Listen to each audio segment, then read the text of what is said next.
अरे कवन बबुआ पियम भइले, कवन बबुआ सियम, कवन बबुआ पियम भइले, कवन बबुआ सियम, आ कवन बबुआ सान सद हो गइले। सोहर होला राजधानी, कवन बबुआ सान सद हो गइले। सोहर होला राजधानी। मोदी बबुआ पीएम भइले, योगी बबुआ सीएम। मोदी बबुआ पीएम भइले, योगी बबुआ सीएम।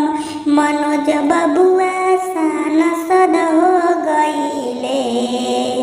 सोहर होला राजधानी, मनोज बबुआ सांसद हो गइले।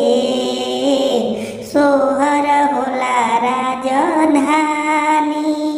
मोदी बबुआ पूरा सारा करावा चलावेले, योगी बबुआ उत्तर प्रदेशवा हिलावेले। मनोज बबुआ दिल्ली के संहारे। सोहर होला राजधानी। अमित बबुआ खराचा संहारे। सोहर होला राजधानी।